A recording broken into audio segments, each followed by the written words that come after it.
Bom dia, pessoal. Vamos de BTC nessa terça-feira, 5 de abril de 2022.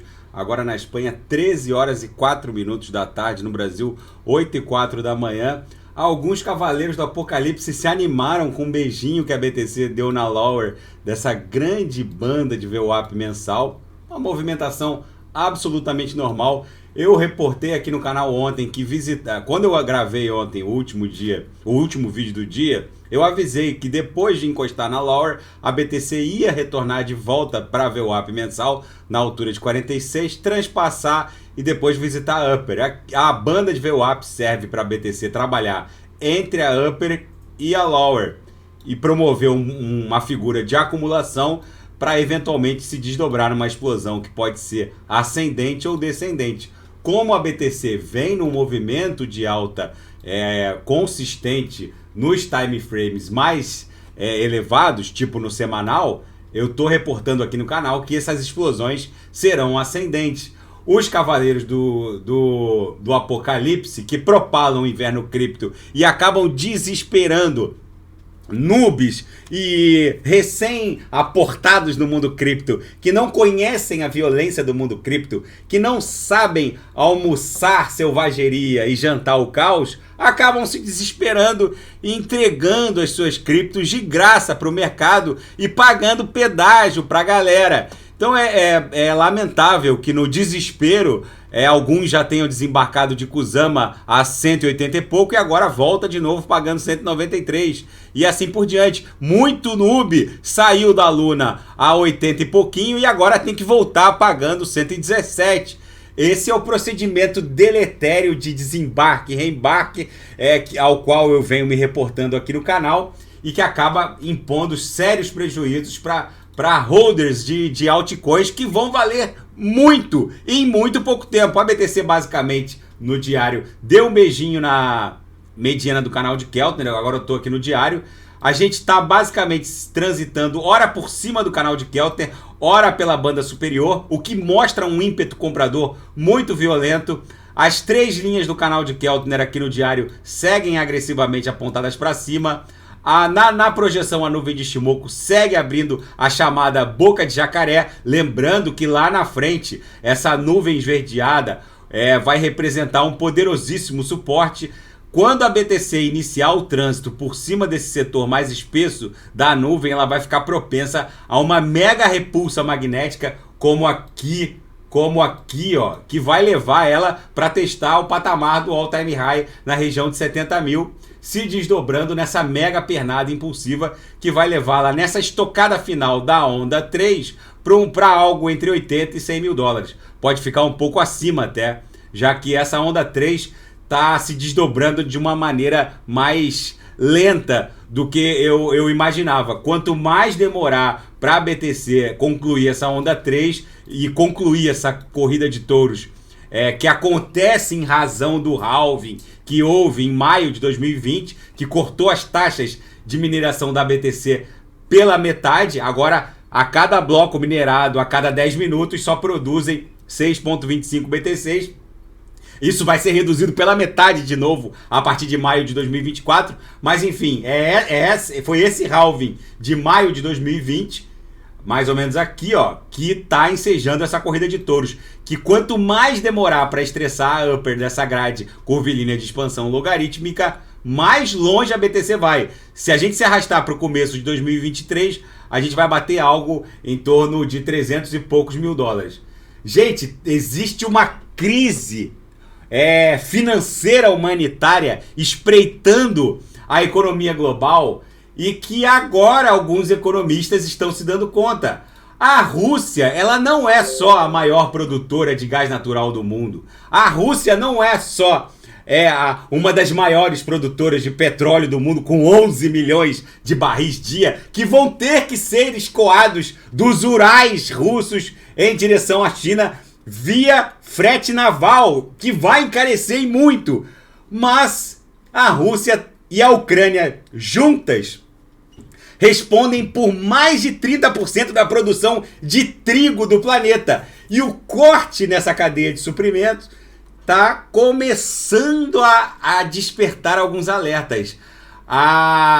uma secretaria de inteligência do governo Joe Biden alertou que a palavra fome é a mais adequada para poder prognosticar o que está por vir.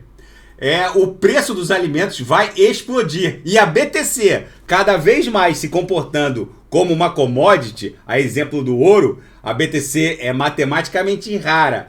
O ouro é geologicamente raro. E por isso que eu reporto aqui no canal. Vem uma mega crise alimentícia que vai pressionar a inflação na zona do euro, nos Estados Unidos e mundo afora, que vai reescrever a história dessa geração. Um dos mais importantes funcionários do governo francês disse que o mundo deve se preparar para uma crise alimentar global extremamente séria. O gabinete do presidente Joe Biden, alertado por um órgão de inteligência, disse que a escassez de alimentos será real e que há um delay nessa quebra da cadeia de suprimento do trigo que vinha da Rússia e da Ucrânia, que demora um pouco para ser percebida, mas vai ser percebida. O racionamento do trigo na Espanha já começou, tá, gente? Tem várias prateleiras de vários supermercados que quase não tem nenhum produto derivado da produção de trigo. Tá faltando já massa, óleo de girassol, são produtos que vinham do leste europeu, mais especificamente Ucrânia e Rússia. Na Grécia também já há racionamento. A BlackRock, uma das maiores gestoras de fundos multibilionários do mundo, fez um alerta dando conta de que vai ser a primeira vez que essa geração mais jovem, que nasceu pós anos 2000, vai entrar numa loja e não vai conseguir o que quer. Não subestimem essa crise, porque o mundo, ele vive, o mundo atual, em 2022, ele vive numa cadeia de suprimento interconectada que qualquer interrupção causa um crash. Muitos agricultores, lembrando que o principal insumo para a produção de fertilizantes, o próprio presidente da República Brasileira, o Jair Bolsonaro, foi para a Rússia um pouco antes dessa guerra. Ele fez uma viagem à Rússia justamente para ajustar tratativas de importação de fertilizantes pelo Brasil, fertilizantes produzidos pela Federação Russa, justamente porque a Rússia, sendo a maior produtora de gás natural do mundo e sendo o gás natural o principal insumo na produção de fertilizantes, é óbvio que o embargo, o bloqueio dos produtos russos vai encarecer em muito os fertilizantes, já que o maior produtor de fertilizantes do planeta é a Rússia. Então a Rússia, como um importante player de gás natural, é o maior produtor de gás natural do mundo e, logicamente, é o maior produtor do principal insumo para a produção de fertilizantes, vai encarecer em muito o preço dos alimentos. Alguns economistas estão dando conta de que um ano típico, Rússia e Ucrânia respondem coletivamente por aproximadamente 30% das exportações globais de trigo. A Rússia responde por mais da metade da produção global de fertilizantes. Nações como Armênia, Mongólia, Cazaquistão, Eritreia importaram praticamente todo o seu trigo de Rússia e Ucrânia e precisam encontrar novas fontes. Eles vão competir com um dos maiores consumidores desse insumo, que é Turquia, Egito, Bangladesh e Irã, que obtiveram mais de 60% do seu trigo desses dois países também. Ou seja, vem uma crise de fome espreitando a economia global.